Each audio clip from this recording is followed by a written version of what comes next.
السلام علیکم، امید ہے سب خیریت سے ہوں گے۔ آج کا ہمارا جو ٹاپک ہے وہ سورہ انعام آیت 151 سے 153 تک ہے، اس کا اور ترجمہ اور تشریح ہے۔ اب سب سے پہلے میں آپ لوگوں کو ان 3 آیات کا مختصر تعارف کرواتی ہوں کہ یہ ان 3 آیات میں ان چیزوں کا بیان ہے جن کو اللہ تعالیٰ نے حرام قرار دیا ہے۔ تو اس میں تفصیلی طور پر 9 چیزوں کا ذکر ہے۔ 9 چیزوں کے ذکر کے بعد 10واں حکم ہے سیدھا راستہ اختیار کرنے کا، یعنی ان 3 آیات میں 10 احکامات دیے گئے ہیں اور ان میں تمام حلال اور حرام اور جائز اور ناجائز کی چیزوں کی تفصیلات کو بیان کیا گیا ہے۔ رسول اللہ صلی اللہ علیہ وسلم نے رسول اللہ صلی اللہ علیہ وسلم کی شریعت نے جن چیزوں کو حلال بتایا اس کو حلال اور جن کو حرام قرار دیا اس کو حرام سمجھنا چاہیے۔ اپنی طرف سے حلال و حرام کے فیصلے نہیں کرنے چاہیے۔ تو یہ آیات ہیں، ان میں 10 چیزوں کا تفصیلی بیان ہے۔ وہ 10 چیزیں کیا ہیں کہ اللہ کے ساتھ کسی کو شریک نہ ٹھہرانا، والدین کے ساتھ اچھا برتاؤ کرنا، افلاس کے خوف سے اولاد کے قتل کی ممانعت ہے، بے حیائی کی ممانعت ہے،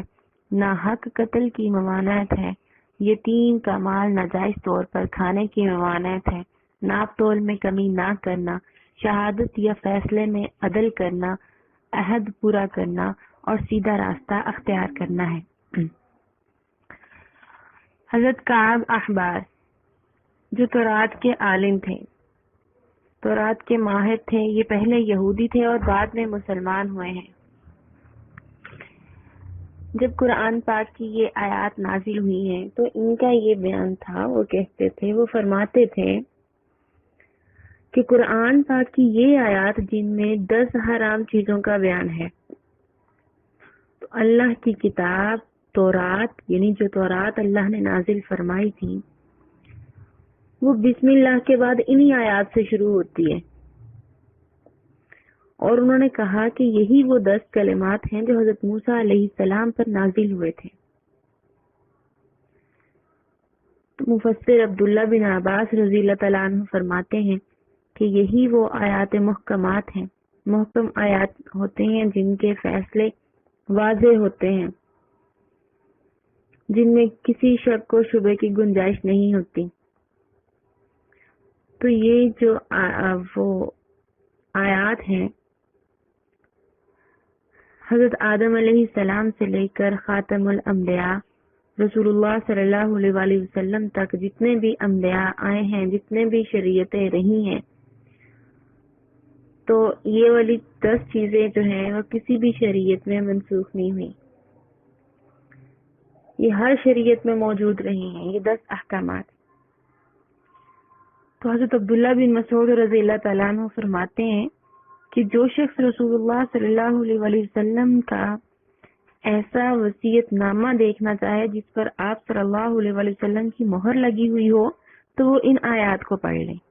ان میں وہ وصیت موجود ہے جو رسول اللہ صلی اللہ علیہ وسلم نے بحکم خداوندی امت کو دی ہے۔ اور حضرت عبادہ بن صامت رضی اللہ تعالیٰ عنہ کی روایت ہے کہ رسول اللہ صلی اللہ علیہ وسلم نے صحابہ کرام کو خطاب کر کے فرمایا کہ کون ہے جو مجھ سے 3 آیتوں پر بیعت کرے، 3 آیتوں پر بیعت کرے، اور پھر یہی 3 آیتیں تلاوت فرما کر ارشاد فرمایا کہ جو شخص اس بات کو پورا کرے گا، یعنی ان 10 احکامات کو پورا کرے گا، تو اس کا اجر اللہ کے ذمہ ہوگا۔ تو یہ ان 3 آیات کا مختصر تعارف، اس کی اہمیت ہے۔ آگے ہم ان تینوں آیتوں کی ترجمہ اور تفسیر اور تفصیلی بیان اس کا دیکھتے ہیں۔ اعوذ باللہ من الشیطان الرجیم، بسم اللہ الرحمن الرحیم، سورہ انعام آیت نمبر 151 ہے۔ تو اس میں زیادہ تر حقوق العباد کے بارے میں بتایا گیا ہے۔ قل کہہ دیجئے، تعالو آ جاؤ، اتلو کہ میرے پاس آؤ، میری طرف آؤ، اتلو میں تلاوت کر کے بتاؤں، میں تلاوت کروں، میں تمہیں سناؤں، ماں جو حرام کیا ہے ربکم تمہارے رب نے، علیکم تم پر۔ رسول اللہ صلی اللہ علیہ وآلہ وسلم سے اللہ تعالیٰ فرما رہے ہیں کہ آپ لوگوں کو بلائیں، ان سے کہیں میرے پاس آؤ، میں تمہیں بتاتا ہوں کہ تمہارے رب نے تم پر کیا کیا حرام کیا ہے۔ اللہ تشرکو بہ شیئا، سب سے پہلی چیز جو تمہارے رب نے تم پر حرام کی ہے، اللہ تشرکو یہ کہ تم شرک کرو، شریک ٹھہراؤ بھی اس کے ساتھ شیئن کسی بھی چیز کو، کسی بھی چیز کو اس کا شریک ٹھہرانا یہ اللہ نے حرام کر دیا ہے۔ وبالوالدینی اور دوسری بات کہ والدین کے ساتھ احسان کرنا ہے، والدین کے ساتھ حسن سلوک کرنا ہے، یہ اللہ نے تم پر فرض کر دیا ہے، والدین کے ساتھ احسان کرنا۔ وَلَا تَقْتُلُوا اور یہ کہ تم نہ قتل کرو، اولادکم اپنی اولادوں کو، من املاق، املاق کے ڈر سے، املاق کے خوف سے، تم اپنی اولادوں کو تنگ دستی کے خوف سے قتل نہ کرو، اپنی اولادوں کو قتل کرنا اللہ نے تم پر حرام کر دیا ہے۔ نحنو ہم، نرزقکم تمہیں رزق دیتے ہیں، وإیاہم اور ان کو بھی، کہ رزق کی تنگی کے ڈر سے ان کو قتل نہ کرو، تمہیں بھی ہم ہی رزق دیتے ہیں اور ان کو بھی ہم ہی رزق دینے والے ہیں۔ اور لا نہ تقربو تم قریب جاؤ، قریب بھی پھٹکو، فواحش کے، بے حیائی کے کاموں کے قریب نہ جاؤ، ما ظہر منہا وما بطن چاہے ظاہری ہو جو چاہے پوشیدہ ہوں، ظاہری طور پہ بھی اور پوشیدہ طور پہ بھی بے حیائی کے کاموں کے قریب بھی نہ پھٹکو۔ ولا تقتلوا اور نہ تم قتل کرو النفس کسی بھی نفس کو، التی کسی ایسے نفس کو، حرم اللہ جس کو اللہ نے حرام کر دیا ہو، الا بالحق سوائے حق کے۔ ذالکم یہ وصاکم وصیت ہے تمہارے لیے، حکم ہے اللہ کا، بھی یہ لعلکم تاکہ تم تعقلون تم عقل رکھو، تم سمجھ جاؤ، یہ اللہ نے تمہارے لیے حکم کیا ہے، اللہ نے تمہیں وصیت کی ہے تاکہ تم اس کو سمجھ جاؤ۔ ان آیات کی ابتدا اس طرح کی گئی ہے کہ قل تعالوا اتل ما حرم ربکم علیکم، اس میں تعالوا کا ترجمہ ہے آ جاؤ، اور اصل میں یہ کلمہ ایسے وقت بولا جاتا ہے جبکہ کوئی بلانے والا بلند جگہ کھڑا ہو کر نیچے والوں کو اپنے پاس بلاتا ہے۔ اس میں اشارہ اس بات کی طرف ہے کہ اس دعوت کو قبول کرنے میں ان لوگوں کے لیے برتری اور بلندی ہے۔ معنی یہ ہے کہ رسول اللہ صلی اللہ علیہ وآلہ وسلم کو خطاب کر کے فرمایا گیا کہ آپ ان لوگوں سے کہہ دیں کہ آ جاؤ تاکہ میں تمہیں وہ چیزیں پڑھ کر سنا دوں جو اللہ نے تم پر حرام کی ہیں۔ یہ بلا واسطہ اللہ کی طرف سے آیا ہوا پیغام ہے، اس میں کسی شک و شبہ کی گنجائش نہیں ہے۔ یہ پیغام اس لیے اللہ کا آیا ہے تاکہ تم ان سے بچنے کا اہتمام کرو اور فضول اپنی طرف سے اللہ کی حلال چیزوں کو حرام اور حرام کو حلال نہ کرتے پھرو۔ تو اس آیت کا خطاب مشرکین مکہ کی طرف ہے، مگر یہ عام خطاب ہے، یعنی تمام بنی نوع انسان کو اس میں شامل کیا گیا ہے، خواہ مومن ہوں، کافر ہوں، عرب ہوں، عجم ہوں، موجودہ لوگ ہوں یا آئندہ آنے والی نسلیں ہوں، یعنی تمام لوگ اس حکم میں ہیں۔ تو یہاں سب سے پہلا جو ہے اللہ تشرکوا بہ شیئا، سب سے پہلا گناہ شرک ہے جسے حرام کہا گیا ہے۔ تو اللہ تشرکوا بہ شیئا یعنی سب سے پہلا کام جو کرنے والا ہے وہ یہ ہے کہ اللہ کے ساتھ کسی کو شریک نہ ٹھہرائیں۔ تو نہ ہی مشرکین عرب کی طرح بتوں کو خدا بنائے، نہ یہود و نصارہ کی طرح انبیاء کو خدا یا خدا کا بیٹا کہیں، نہ دوسروں کی طرح فرشتوں کو خدا کی بیٹیاں قرار دو، نہ جاہل عوام کی طرح انبیاء اولیاء کو اللہ تعالیٰ کے برابر ٹھہراؤ۔ یہاں جو لفظ ہے شیئن، یعنی کسی بھی چیز کو یا کسی بھی چیز کے ساتھ شریک نہ ٹھہراؤ، تو اس کا مطلب یہ بھی ہو سکتا ہے کہ شرک کی جو قسمیں ہیں، شرک جلی یا شرک خفی، تو دونوں میں سے کسی میں بھی مبتلا نہ ہونا۔ شرک جلی کو تو سب جانتے ہیں، کسی غیر اللہ کو عبادت یا اطاعت میں شریک نہ کرنا یا اس کی صفات میں اللہ کے ساتھ کسی کو برابری کا درجہ نہ دینا۔ لیکن شرک خفی یہ ہے کہ اپنے بزنس، کاروبار اور دنیا کے جو مقاصد ہیں اس میں نفع و نقصان اگر ہوتا ہے تو عقیدہ تو یہی ہو کہ کارساز اللہ تعالیٰ ہے، مگر عملاً دوسروں کو کارساز سمجھے، ساری کوششیں دوسروں سے ہی وابستہ رکھیں، یا عبادات میں ریاکاری کرے کہ دوسروں کو دکھانے کے لیے نماز کو صحیح کر کے پڑھے۔ ویسے جب اکیلا ہوتا ہے تب تو اس خشوع و خضوع کے ساتھ نماز ادا نہیں کرتا، لیکن جب کوئی سامنے ہو یا کسی کے سامنے پڑھ رہا ہو تو اس طریقے سے نہ پڑھے۔ تو یا صدقہ و خیرات کا خیال کرے، یعنی کسی اور کے لیے کرے، تو یا عملاً نقصان کا مالک کسی اور کو قرار دے۔ یعنی اس میں بھی ایک قسم کا شرک چھپا ہوا ہے کہ آدمی یوں سمجھے کہ مجھے فلاں نے کچھ دیا ہے، کچھ بخش دیے ہے، یا فلاں نے مجھے نقصان پہنچایا ہے، حالانکہ حقیقت یہ نہیں ہے۔ حقیقت یہ ہے کہ بخشش، کچھ دینا یا نقصان جو کچھ بھی ہے وہ اللہ تعالیٰ کی طرف سے ہے۔ تو جیسا کہ رسول اللہ صلی اللہ علیہ وآلہ وسلم فرماتے ہیں کہ اگر ساری دنیا کے جن و انس مل کر تمہیں کوئی ایسا نفع یا نقصان پہنچانا چاہے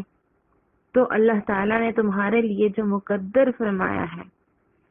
اگر وہ نقصان یا نفع تمہارے لیے نہیں ہے تو مجال نہیں کہ کوئی تمہیں پہنچا سکے۔ اسی طرح اگر ساری دنیا کے جن و انس مل کر تمہیں کوئی ایسا نقصان پہنچانا چاہے جو اللہ تعالیٰ نے نہیں چاہا تو یہ بھی کسی سے ممکن نہیں ہے۔ نہ تو کوئی تمہیں نقصان پہنچا سکتا ہے، نہ کوئی تمہیں نفع پہنچا سکتا ہے۔ خلاصہ یہ ہے کہ شرک جلی اور خفی دونوں سے ہی انتہائی پرہیز کرنا چاہیے۔ شرک میں جس طرح بتوں وغیرہ کی پوجا یا اس کی عبادت شرک کہلاتی ہے، اسی طرح انبیاء اور اولیاء کو علم میں اللہ کے برابر سمجھنا یا کسی بھی چیز میں شریک ٹھہرانا یا ان سے دعائیں مانگنا، تو یہ سب شرک ہے۔ خدا نہ خواستہ اگر کسی کا عقیدہ ہے ایسا کہ وہ عقیدہ ہی اگر ایسا ہے کہ وہ اولیاء یا انبیاء یا ان کو سمجھتا ہے، شریک سمجھتا ہے اللہ تعالیٰ کی صفات میں، تو یہ شرک جلی ہے۔ اور عقیدہ نہ ہو مگر صرف عمل اس طرح کا ہے تو یہ شرک خفی کہلائے گا۔ تو سب سے پہلے یہاں پر شرک سے بچنے کی ہدایت کی گئی ہے، کیونکہ شرک ایسا جرم ہے جس کے متعلق قرآن کا فیصلہ ہے کہ اس کی معافی نہیں ہے۔ اس کے سوا دوسرے گناہ اللہ فرماتے ہیں کہ میں جو چاہے معاف کر دوں۔ اس لیے حدیث میں بھی ہے کہ رسول اللہ صلی اللہ علیہ وآلہ وسلم نے فرمایا کہ اللہ کے ساتھ کسی کو شریک نہ ٹھہراؤ، اگرچہ تمہارے ٹکڑے ٹکڑے کر دیے جائیں، یا تمہیں سولی پر چڑھا دیا جائے، یا تمہیں زندہ جلا دیا جائے۔ دوسرا حکم جس کا یہاں پہ ذکر ہے وہ بالوالدین احسانا، اور والدین کے ساتھ احسان کرو، یعنی اچھا برتاؤ کرو۔ مقصد تو اس جگہ یہ ہے کہ والدین کی نافرمانی نہ کرو، ان کو ایذا نہ پہنچاؤ۔ سب سے پہلے آپ یہ دیکھیں کہ اللہ نے شرک کے ساتھ اس حکم کی اہمیت کو سمجھیں کہ اللہ نے شرک کے ساتھ والدین کے ساتھ احسان کرنے کا حکم فرمایا ہے۔ جہاں پہ یہ حکم ہے کہ اللہ کے ساتھ شرک نہ کیا جائے، وہاں پر دوسرا حکم یہ ہے کہ والدین کے ساتھ احسان کیا جائے. اور صرف یہاں ہی نہیں، قرآن پاک میں اور بھی مقامات پر اللہ نے اپنی عبادت کے ساتھ والدین کا ذکر کیا ہے. جیسا کہ ایک جگہ ہے وَقَضَىٰ رَبُّكَ أَلَّا تَعْبُدُوا إِلَّا إِيَّاهُ، یعنی اب تیرے رب کا حکم ہے کہ صرف اسی کی عبادت کرو. ساتھ میں حکم دیا وَبِالْوَالِدَيْنِ إِحْسَانًا، اور والدین کے ساتھ احسان کرو. اسی طرح ایک دوسری جگہ اللہ نے ارشاد فرمایا أَنِ اشْكُرْ لِي وَلِوَالِدَيْكَ إِلَيَّ الْمَصِيرُ، یعنی میرا شکر ادا کرو اور اپنے والدین کا، میرا شکر ادا کرو اور اپنے والدین کا بھی. إِلَيَّ الْمَصِيرُ، پھر میری طرف ہی لوٹ کر آنا ہے. تو والدین کے ساتھ پہلی بات تو یہ کہ اس کی اہمیت کہ اللہ نے اپنے وحدانیت کے ساتھ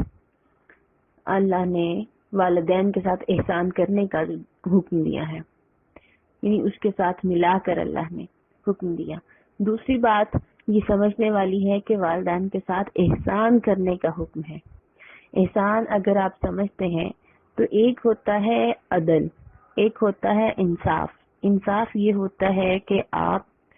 اگر کمرے میں 2-3 لوگ موجود ہیں، آپ سب کے ساتھ ایک جیسا سلوک کریں، تو یہ انصاف ہے. لیکن عدل نہیں ہوگا. یہ عدل تب ہوگا جب اگر کمرے میں باپ ہے تو وہ باپ کے ساتھ جو سلوک کرنا چاہیے وہ کریں، ایک بھائی کے ساتھ جو سلوک کرنا چاہیے وہ اس کے ساتھ کریں، ایک بیٹے کا جو حق بنتا ہے وہ اس کو دیں، یا ایک ملازم کا جو حق بنتا ہے وہ اس کو دیں. اب کمرے میں اگر 4 لوگ ہیں، آپ چاروں کے ساتھ تو ایک جیسا سلوک نہیں کر سکتے. ایک جیسا کریں گے تو وہ انصاف ہوگا، لیکن وہ عدل نہیں ہوگا. عدل یہی ہے کہ جس کا جو حق بنتا ہے اس کو وہ دیا جائے. تو اگر عدل نہیں ہوگا، عدل کے خلاف بات ہوگی تو وہ کیا ہوگا؟ وہ ظلم ہوگا. مثلا ایک مزدور ہے، اس کی مزدوری 100 روپے بنتی ہے، اگر اس کو 100 دیے جائیں، یعنی جتنا اس کا حق بنتا ہے اس کو دیا جائے، تو وہ کیا ہوگا؟ وہ عدل ہوگا. اگر اس کو اس کے حق سے کم دیا جائے تو وہ ظلم ہوگا. تو 90 دیے جائیں تو وہ ظلم ہوگا. اگر اس کے حق سے زیادہ دیا جائے، یعنی اس کو 110 دے دیے جائیں، تو یہ احسان ہوگا.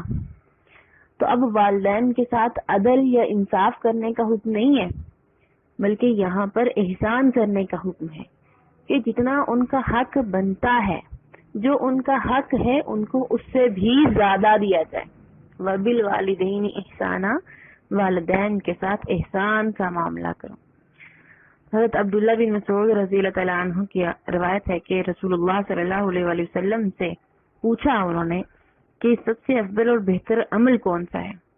تو آپ صلی اللہ علیہ وآلہ وسلم نے فرمایا کہ نماز کو اس کے وقت میں پڑھنا یہ بہتر عمل ہے.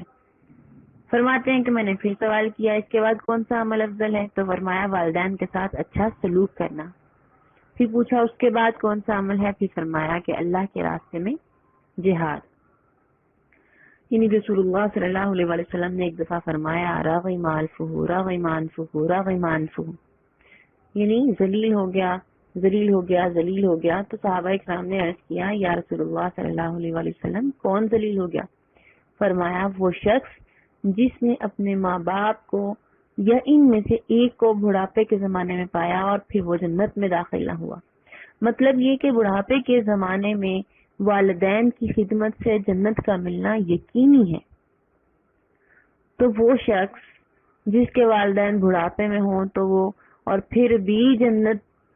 سے محروم رہا تو وہ بڑا ہی محروم اور ذلیل شخص ہے. وہ شخص جس نے اتنی سستی جنت کو ہاتھ سے کھو دیا. یعنی سستی اس لیے کہا کہ والدین جو اولاد پر طبی طور پہ خود ہی مہربان ہوتے ہیں، وہ ذرا سی خدمت سے بہت خوش ہو جاتے ہیں. ان کا خوش رکھنا کسی بڑے عمل کا محتاج نہیں ہے. اور بڑھاپے کی قید اس لیے کہ جس وقت والدین تندرست اور قوی ہیں، اپنی ضروریات خود پوری کرتے ہیں، بلکہ اولاد کی بھی جانی اور مالی امداد کرتے ہیں، تو اس وقت نہ تو خدمت کے محتاج ہوتے ہیں اور نہ ہی اس خدمت کا کوئی خاص وزن ہے. قابل قدر خدمت اس وقت ہے جب وہ خود محتاجی کی حالت میں ہو، جب وہ خود بڑھاپے کی حالت میں ہو. تیسری چیز جس کا حرام ہونا ان آیات میں آیا ہے وہ ہے وَلَا تَقْتُلُوا أَوْلَادَكُم مِّنْ إِمْلَاقٍ، اپنی اولادوں کو قتل نہ کرو، یعنی وہ قتل اولاد ہے جو حرام ہے۔ اس سے پہلے وبالوالدین احسانہ میں ماں باپ کا حق بیان کیا تھا جو اولاد کے ذمہ ہے، تو اب اس میں اولاد کا حق ہے جو ماں باپ کے ذمہ ہے۔ یعنی اولاد کے ساتھ بدسلوکی کا بدترین معاملہ وہ تھا جو جاہلیت میں اس کو زندہ درگور کر دیتے تھے، زندہ درگور کرنے اور قتل کرنے کا جاری تھا۔ تو اس آیت میں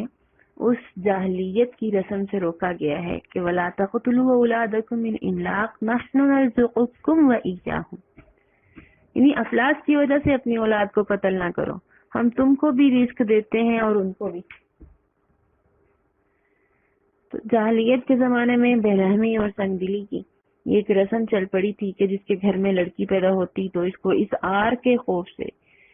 کہ اس شرم سے کہ کسی کو داماد بنانا پڑے گا زندہ دفن کر دیتے تھے۔ بعض اوقات اس خوف سے کہ اولاد کے لیے ضروریات زندگی اور کھانے پینے کا سامان جمع کرنے میں مشکلات پیش آئیں گی تو یہ لوگ اپنے بچوں کو اپنے ہاتھوں سے قتل کر دیتے تھے۔ تو قرآن نے اس رسم کو مٹایا ہے، اور پھر یہ کہ یہاں پر جو لفظ ہے نحن نرزقکم وإیاہم، ہم تمہیں بھی رزق دیتے ہیں اور انہیں بھی۔ ان کا جو ذہن یہ کہ ہم اپنے بچوں کو کھلاتے ہیں، ہم اپنے بچوں کے لیے ضرورت زندگی کہاں سے لائیں، تو اللہ نے یہاں پر بتا دیا کہ بچوں کو کھانا تم نہیں دیتے، رزق دینے والے تم نہیں ہو، بلکہ یہ اللہ کا کام ہے، اللہ رازق ہے، تو تم بھی اللہ کے ہی محتاج ہو رزق میں۔ تو اللہ بچوں کو بھی رزق دیتے ہیں، تمہیں بھی دینے والا اللہ ہی ہے، تو رازق اللہ ہے۔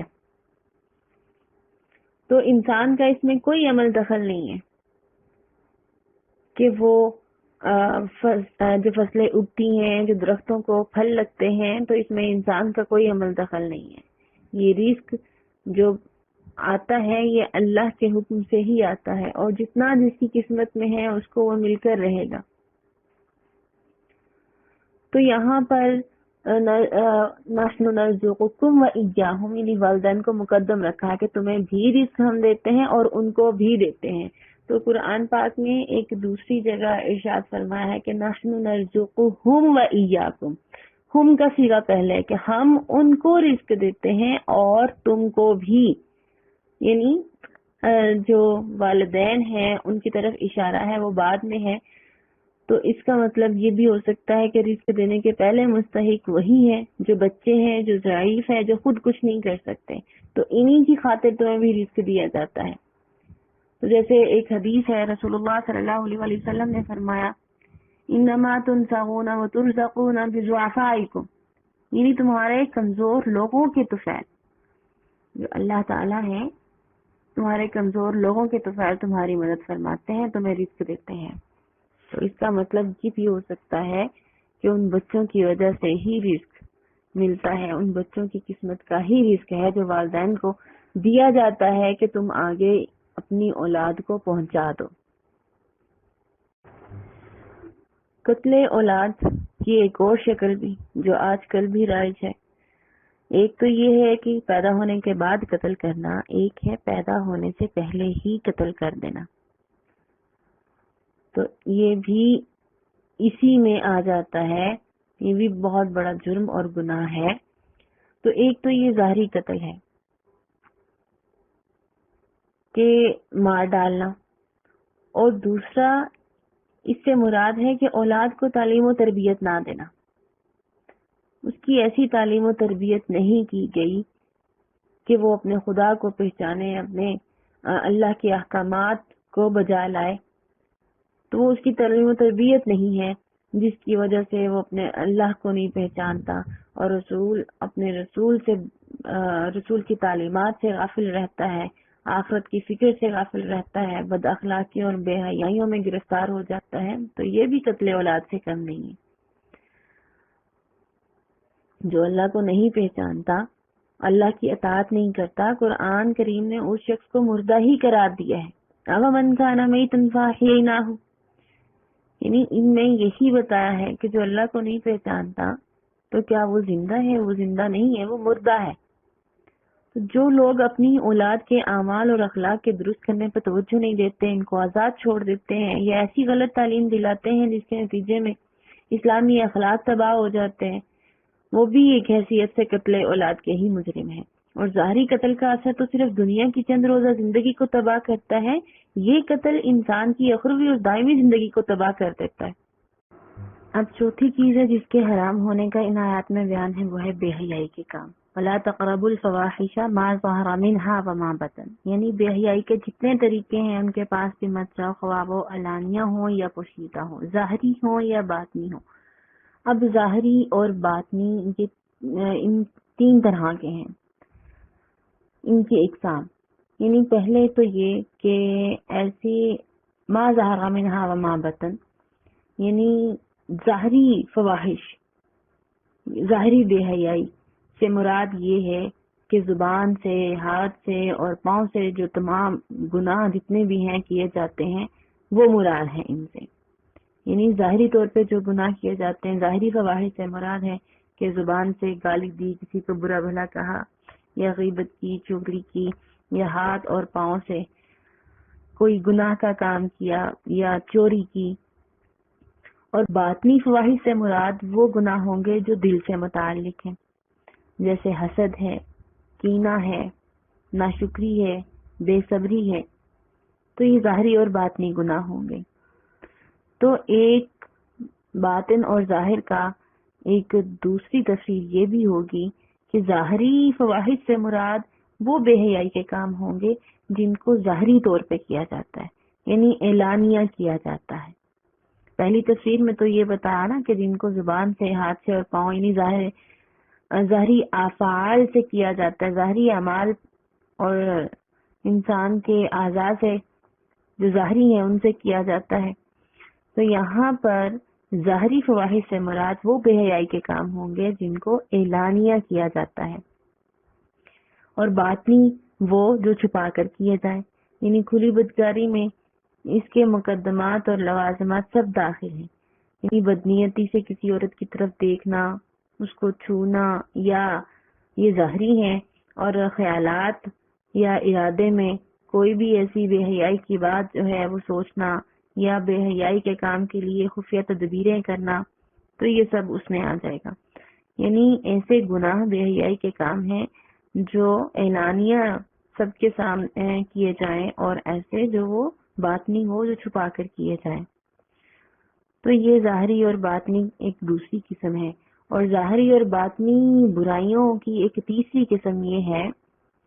کہ ظاہری فواحش سے مراد وہ بے حیائی کے کام ہیں جن کا برا ہونا عام طور پر مشہور ہے، سب جانتے ہیں کہ وہ برا ہے،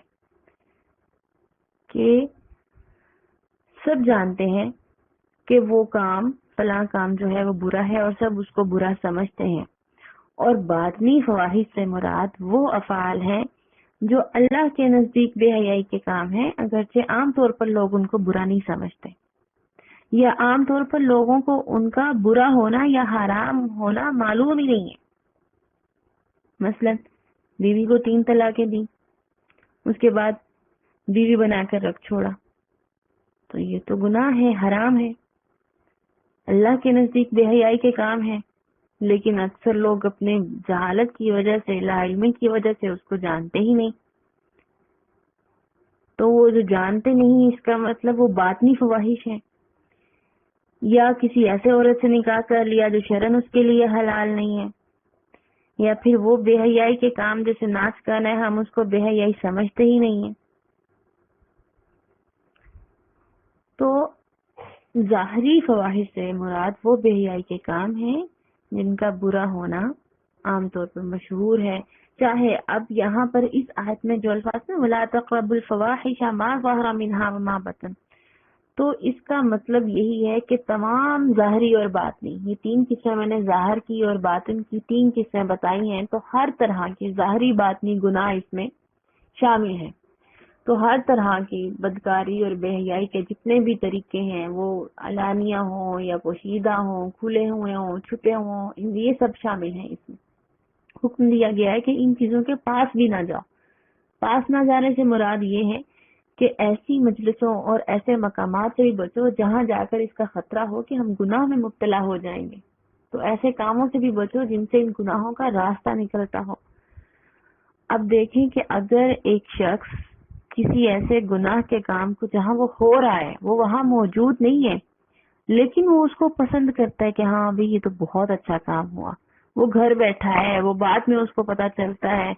تو وہ ایسے ہی ہے جیسے وہ اس گناہ میں شامل تھا. تو ایک شخص جو وہاں پہ گناہ کی وقت وہاں پہ موجود تھا لیکن اس نے اس کام کو غلط سمجھا، دل میں برا سمجھا، اس کو اچھا نہیں سمجھا، تو وہ ایسے ہی ہے جیسے وہ وہاں پہ موجود ہی نہیں تھا. تو یہ بھی باطنی فواہش ہے کہ ہم ایسی چیزوں کو اچھا جانیں جو کہ بری ہیں، اور اس کا حکم ایسے ہی ہے کہ جیسے اس برائی کے وقت ہم خود وہاں پہ موجود تھے، اس برائی میں شامل تھے. تو اللہ ہمیں ان سب چیزوں سے بچائے. ابھی آیت میں جو 5واں حکم دیا گیا ہے وہ ہے وَلَا تَقْتُلُوا النَّفْسَ الَّتِي حَرَّمَ اللَّهُ إِلَّا بِالْحَقِّ. کسی بھی نفس کو قتل نہ کرو سوائے اس کے جسے یعنی ایسے نفس کو قتل کرنا جسے اللہ نے حرام کر دیا ہے لیکن سوائے حق کے. حق قتل جائز ہے، تو باقی جو اللہ نے قتل حرام کر دیے ہیں ان کو قتل نہ کرو.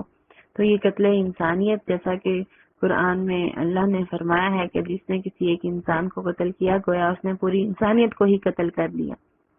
آپ صلی اللہ علیہ وآلہ وسلم نے فرمایا کہ مسلمان کا خون حلال نہیں ہے، اور پھر بھی المسلم علی المسلم حرام دمہ ومالہ وعرضہ. اللہ نے ایک مسلمان کا دوسرے مسلمان پر اس کا خون، اس کا مال اور اس کی عزت حرام کر دی ہے، حرام ہے. تو اب یہاں پر وہ تو ہے کہ اللہ نے نفس کے قتل کو حرام قرار دیا، لیکن یہاں پہ جو لفظ ہے نا الا بالحق، سوائے حق کے، کہ نہ حق قتل نہ کرو، حق قتل جائز ہے. تو حق قتل کون سے ہیں؟ تو یہاں پر حق قتل میں آپ کو بتا رہی ہوں کہ وہ 3 ہیں. حق قتل، پہلا تو حق قتل یہ ہے قصاص، یعنی اگر کسی نے کسی کو قتل کیا ہے تو اس کے بدلے میں جان کے بدلے جان، وہ قتل جائز ہے. اور دوسرا یہ ہے کہ دوسرا جس کو قتل کرنا جائز ہے وہ ہے شادی شدہ زانی کا قتل جائز ہے. اب شادی شدہ یعنی ایک شادی شدہ ہونے کے باوجود بدکاری میں مبتلا ہو جائے ایسا شخص یا عورت جو بھی بدکاری میں مبتلا ہو جائے اس کا قتل جائز ہے. اور تیسرا جو مرتد ہوتا ہے، یعنی حق قتل کون سے ہیں؟ اگر آپ سے کوشچن کیا جائے کہ حق قتل سے کیا مراد ہے اور یہ کون سے ہیں اور کتنے ہیں، تو حق قتل سے مراد جس کو قتل کرنا جائز ہے، اللہ نے حلال کر دیا ہو جو خون، اس کو حق قتل کہتے ہیں. اور یہ 3 ہیں، نمبر 1 قصاص، نمبر 2 شادی شدہ زانی، اور نمبر 3 مرتد. اب مرتد کون ہے؟ جو دین اسلام قبول کرنے کے بعد اپنا دین چھوڑ دے، اس کو مرتد کہتے ہیں. تو یہ حق قتل ہے،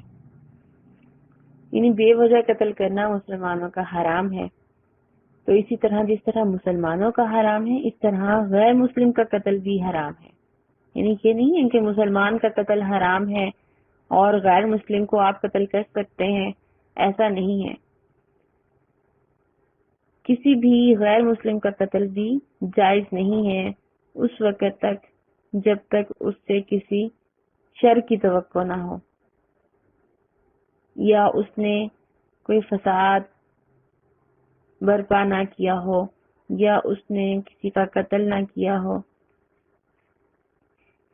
یا کوئی معاہدہ توڑا ہو. تو جو بھی ہے وہ کسی بھی اسلامی ملک کا قانون اس کا اگر پابند ہو کر رہتا ہے تو اس کا قتل جائز نہیں ہے. اگر اس کی خلاف ورزی یا معاہدے کو توڑتا ہے یا غداری کرتا ہے یا بغاوت کرتا ہے تو یہ حکومت پر ہے کہ اس کی سزا اس کو دے.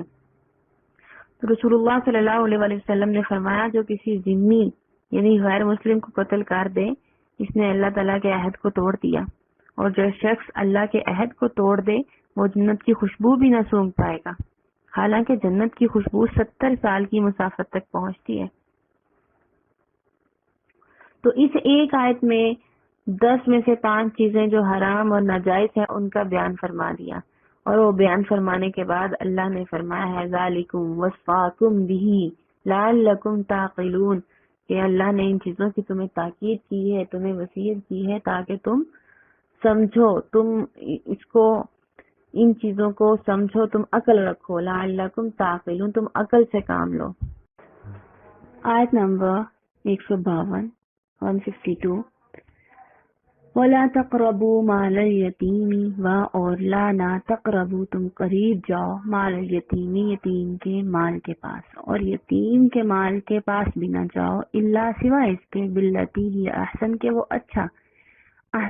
ہو، اچھا طریقہ ہو، اچھے طریقے کے ساتھ، یعنی اس کے علاوہ، یعنی بہتر ہو، حتیٰ یہاں تک کہ یبلغ اشدہ، کہ وہ پہنچ جائے اشدہ ہو، اپنے جوانی کو،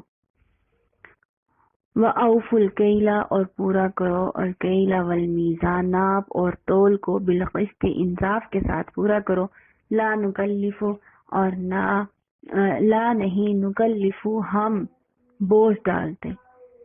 ہم تکلیف نہیں دیتے، نفسن کسی نفس کو، الا سوائے وسعہا جتنی اس میں طاقت ہو،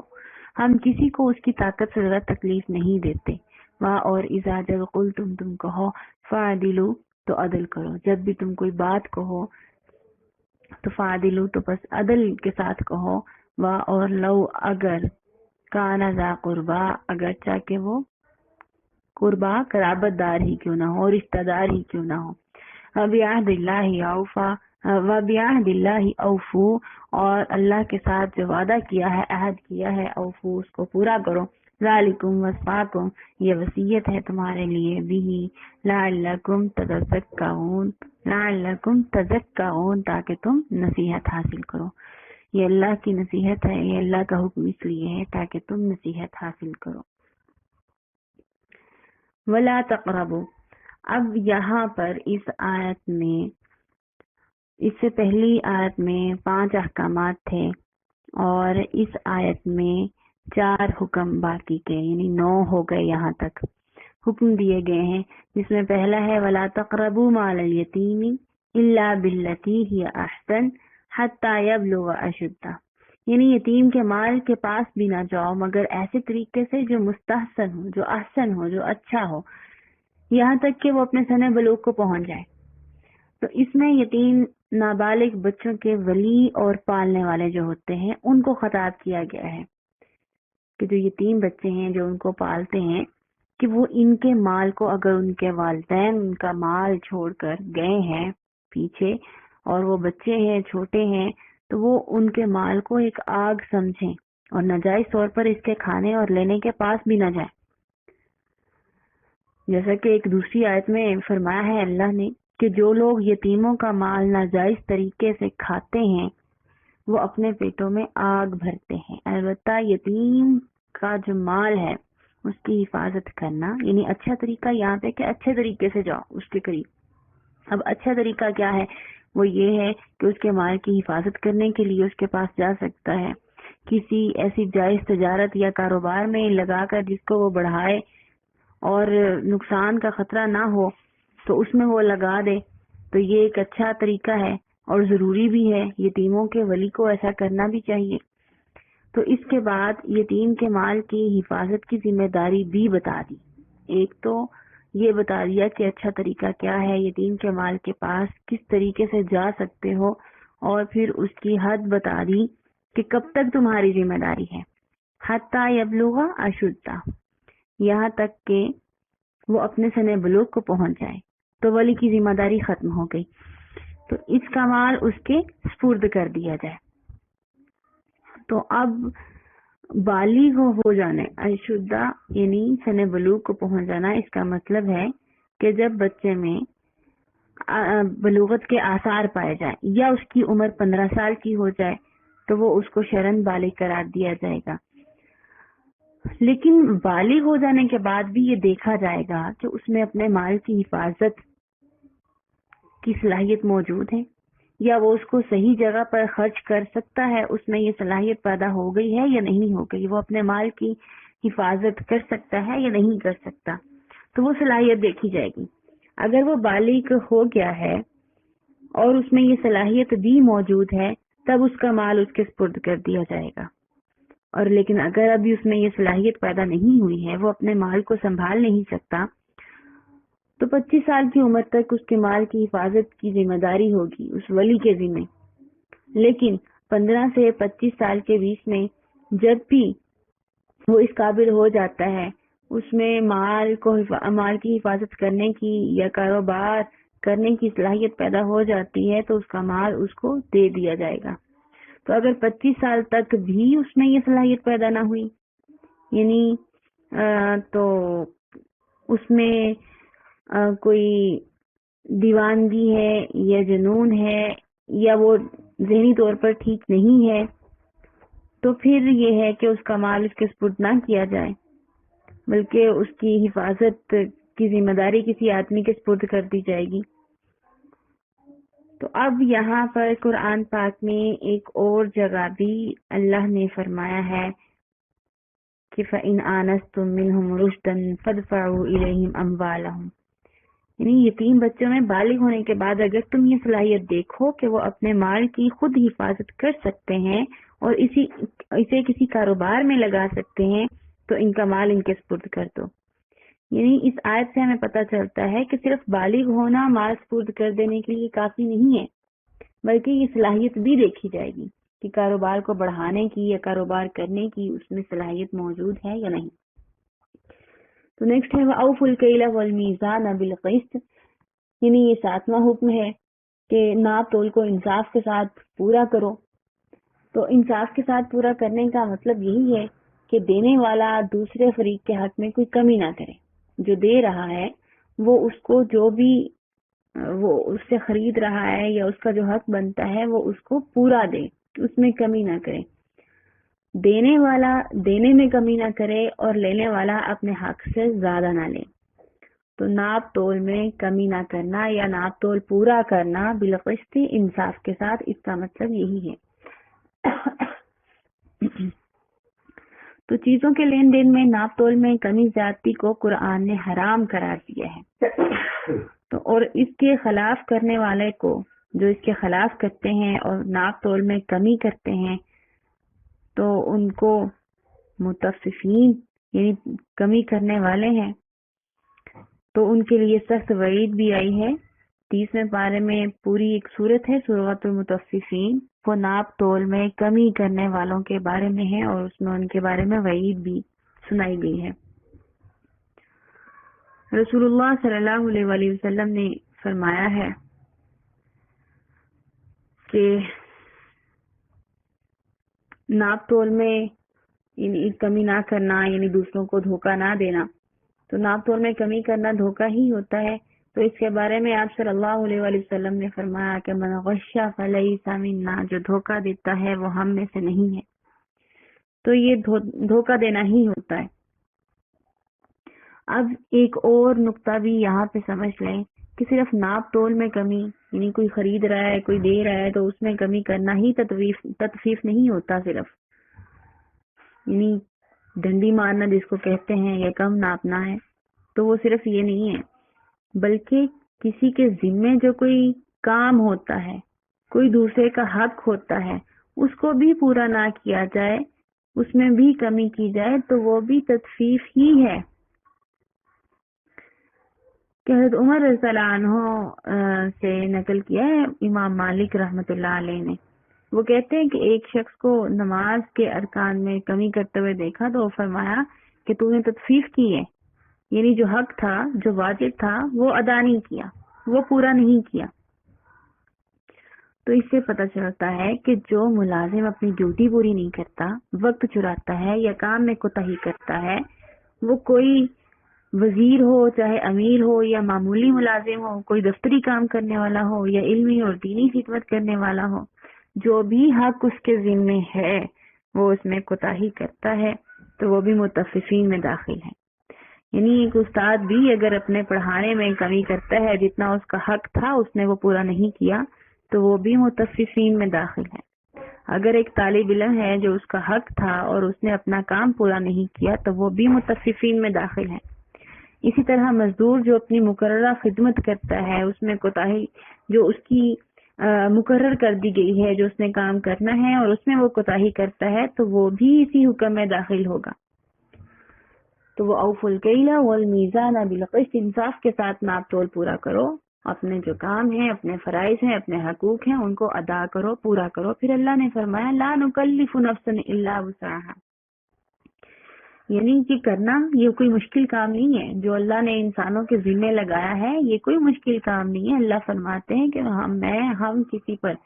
کہ میں کسی پر اس کی وسعت سے زیادہ بوجھ نہیں ڈالتا، جتنی اس میں طاقت ہوتی ہے اس سے زیادہ کسی کو حکم نہیں دیتا، یعنی جتنے بھی احکامات پیچھے دیے گئے ہیں یہ اس کی وسعت کے مطابق ہی ہے،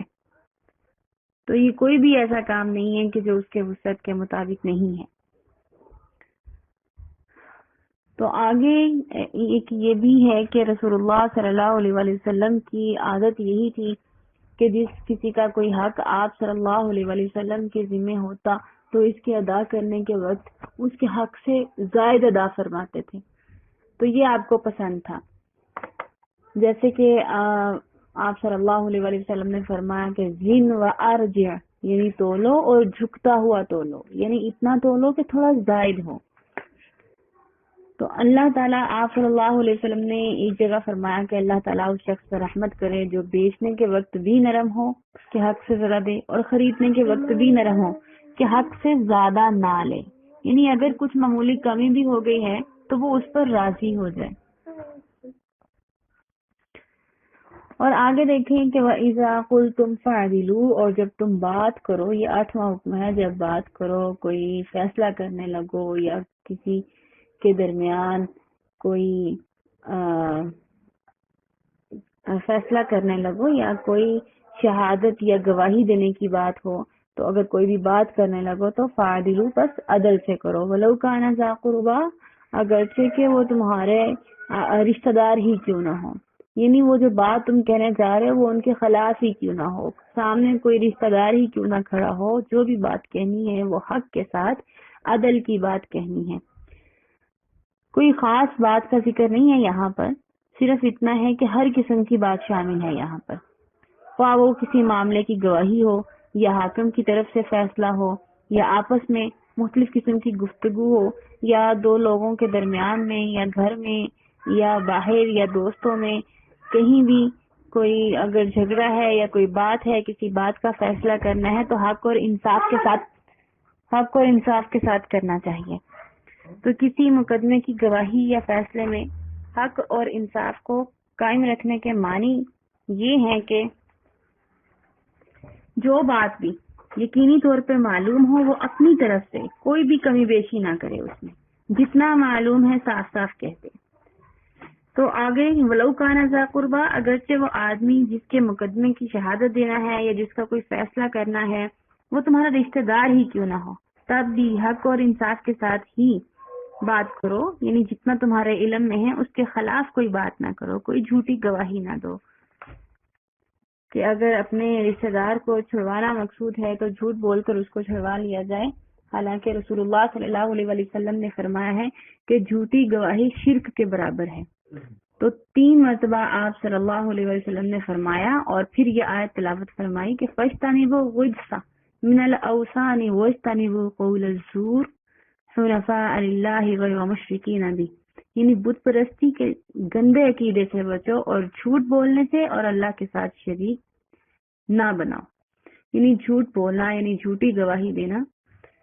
بہت ہی برا ہے۔ تو اس طرح پھر ایک دوسری آیت میں بھی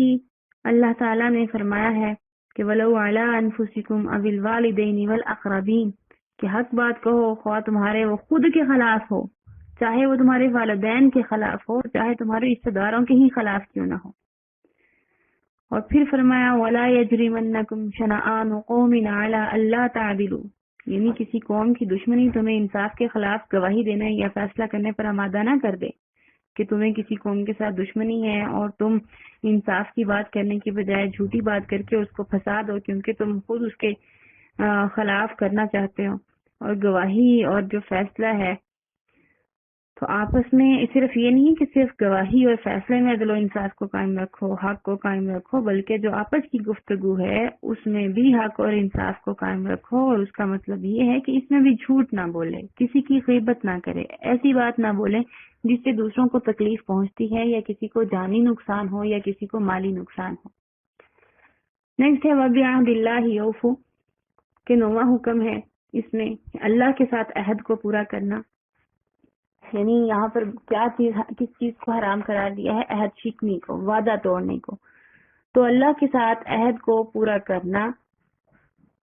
سے مراد یہ ہے اللہ کے ساتھ کیا ہوا وہ وعدہ بھی ہو سکتا ہے، اس سے مراد جو ہر انسان نے ازل میں اللہ سے کیا تھا، جب اللہ نے سب انسانوں سے فرمایا تھا الستُ بربکم، کیا میں تمہارا پروردگار نہیں ہوں؟ سب نے جواب دیا تھا بلا، کیوں نہیں، بلا شبہ آپ ہمارے پروردگار ہیں، ہمارے رب ہیں۔ تو اس وعدے کا تقاضا یہ ہے کہ اللہ کے ہر حکم کی تعمیل کی جائے، کسی بھی حکم سے سرتابی نہ کی جائے۔ جن کاموں کے کرنے کا حکم دیا ہے تو وہ اللہ کے ان احکامات کو سب سے مقدم رکھا جائے، ان کو بجا لایا جائے، اور جن کاموں سے منع فرمایا ہے اس کے پاس بھی نہ جائیں، اور شبہات سے بھی بچتے رہیں۔ تو اللہ یعنی اللہ کی مکمل اطاعت کریں، وَبِعَهْدِ اللَّهِ أَوْفُوا، اور جو اللہ کے ساتھ عہد ہے اس کو پورا کرو۔ تو اللہ کے ساتھ عہد یہی ہے کہ اللہ کو پروردگار مانا ہے، اور یہ عہد پورا کرنا ہے کہ جب وہ پروردگار ہے تو اس کے سارے احکامات کو پورا کیا جائے۔ اور اس عہد سے مراد یہ جو 9واں حکم ہے یہ بھی ہو سکتا ہے جو پچھلی آیت اور اس آیت میں جو 8 احکامات جتنے بھی دیے گئے ہیں ان سب کے بارے میں بھی ہو سکتا ہے، کہ جو صراحتاً یہاں پر بیان فرمائے ہیں کہ یہ والے احکام بھی ہو سکتے ہیں کہ ان سب جو عہد ہیں، یہ سارے احکامات ہیں، ان کو پورا کرو۔ اور اس عہد سے مراد ایک وہ عہد بھی ہو سکتا ہے جو نظر اور منت ماننا ہوتی ہے، کہ اس کا پورا کرنا بھی اس میں داخل ہے، جو کہ انسان اپنی طرف سے اللہ تعالیٰ کے ساتھ کرتا ہے کہ فلاں کام کروں گا یا یہ فلاں نہیں کروں گا۔ تو قرآن پاک کی ایک دوسری آیت ہے اس میں بھی اس کے بارے میں بیان ہے کہ یوفون بالنذر، یعنی اللہ کے نیک بندے اپنی منتوں کو پورا کرتے ہیں۔ تو اب یعنی جو حکم ہے کہ اللہ کے ساتھ اللہ وعدہ کیا ہوا جو وعدہ ہے وہ پورا کرنا ہے، اس سے یہ ہر چیز مراد ہے کہ اللہ کے ہر حکم کی تعمیل کرنی ہے۔ ذالکم وصاکم بہ لعلکم تذکرون، اور یہ وصیت اللہ نے اس لیے کی ہے، یہ اللہ نے حکم اس لیے دیا ہے تاکہ تم نصیحت حاصل کرو۔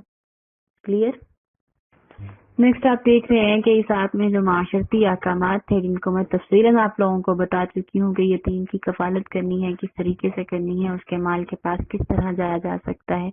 کس نیت سے، اور ظلماً اس کا مال نہیں کھایا جا سکتا، اور ناپ تول میں پورا کرنے سے کیا کیا مراد ہے، کون کون شخص جو ہے وہ متففین کے زمرے میں آتا ہے، اور پھر احکام بقدر طاقت، یعنی اللہ نے جو بھی احکامات دیے ہیں تو وہ ان کو بجا لانا انسان کی وسعت کے مطابق ہی ہے، انسان کی طاقت کے مطابق ہی ہے۔ اللہ نے کوئی بھی ایسا حکم نہیں دیا انسان کو، اپنے بندوں کو، جو اس کی طاقت سے باہر ہو۔ اور پھر فیصلہ کرنے میں عدل، یعنی کوئی بھی فیصلہ کر رہا ہے، کوئی شہادت دے رہا ہے، گواہی دے رہا ہے، تو وہ اس کو چاہیے کہ وہ عدل اور انصاف کے ساتھ بات کرے، چاہے وہ اپنے رشتہ داروں یا والدین یا خود کے خلاف ہی کیوں نہ ہو۔ آیت نمبر 153، 153 نمبر آیت ہے، وَأَنَّ هَذَا صِرَاطِي مُسْتَقِيمًا فَاتَّبِعُوهُ، وَأَنَّ اور بے شک یہ، هَذَا یہ، صِرَاطِی میرا راستہ، مستقیماً سیدھا، یہ میرا سیدھا راستہ ہے، فَاتَّبِعُوهُ پس اس کی اتباع کرو، اور لا نہ تتبعوا اور نہ اتباع کرو، سبولا دوسرے راستوں کا، دوسرے راستوں کی اتباع نہ کرو، اس پر مت چلو، فتفرق بکم عن سبیلہ، فتفرق پس تمہیں تفرقے میں ڈال دیں گے، تمہیں ہٹا دیں گے، بکم عن سے سبیلہ اس کے راستے سے، جو سیدھا راستہ ہے اس کے راستے سے باقی راستے ہٹا دیں گے۔ ذالکم وصاکم، یہ وصیت ہے تمہارے لیے، یہ اللہ کا حکم ہے، بِهِ لَعَلَّكُمْ تَتَّقُونَ تاکہ تم پرہیزگار ہو جاؤ۔ اس آیت کے جو احکامات ہیں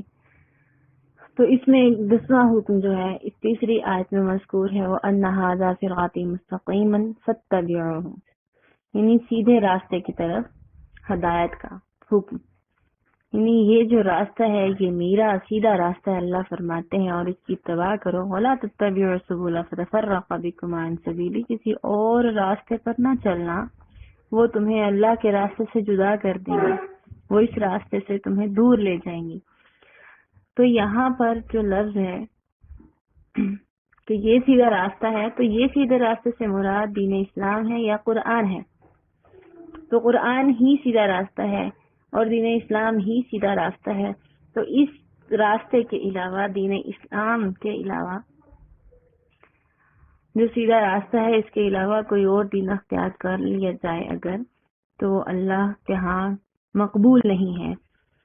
تو وہ راستے تمہیں اللہ کے راستے سے دور لے جائیں گے۔ ممانعت ہے اس میں کہ دین اسلام کے علاوہ کوئی اور راہ اختیار نہیں کی جا سکتی،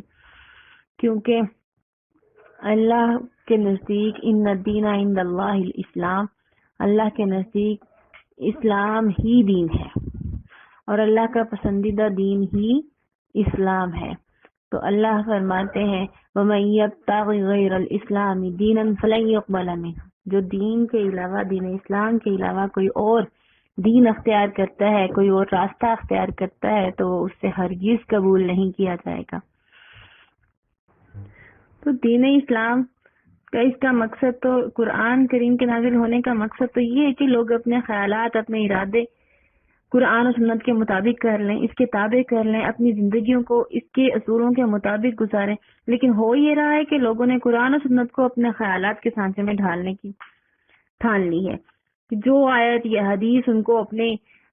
مرضی کے خلاف نظر آتی ہے اس کو تعویلیں کر کر کے اپنی خواہش کے مطابق بنا لیتے ہیں۔ تو یہی دوسری گمراہ کن راہیں ہیں جو دوسری اختیار کرتے ہیں، جو بدعات ہیں، جو شبہات ہیں، یہ انہی راہوں کی بات ہے کہ سیدھے راستے کے علاوہ کسی اور راستے کو اختیار نہ کیا جائے۔ رسول اللہ صلی اللہ علیہ وسلم نے ایک دفعہ ایک سیدھا خط کھینچا اور فرمایا کہ یہ اللہ کا راستہ ہے، پھر اس کے دائیں بائیں اور خطوط کھینچے اور فرمایا کہ یہ سبل ہیں، سبل سبیل کی جمع ہے کہ یہ دوسرے راستے ہیں جن سے منع فرمایا ہے، اور فرمایا کہ ان میں ہر راستے پر ایک شیطان مسلط ہے جو لوگوں کو سیدھے راستے سے ہٹا کر اس طرف بلاتا ہے۔ اس کے بعد پھر آپ صلی اللہ علیہ وسلم نے یہی والی آیت تلاوت فرمائی اور پھر فرمایا کہ ذالکم وصاکم بہ لعلکم تتقون، یہ وصیت ہے، اس لیے اللہ کی وصیت ہے کہ تاکہ تم تتقون، پرہیزگاری اختیار کرو، تم احتیاط کرو، تم بچو۔ اب دیکھیں یہاں پر وہ 10 احکامات پورے ہو جاتے ہیں،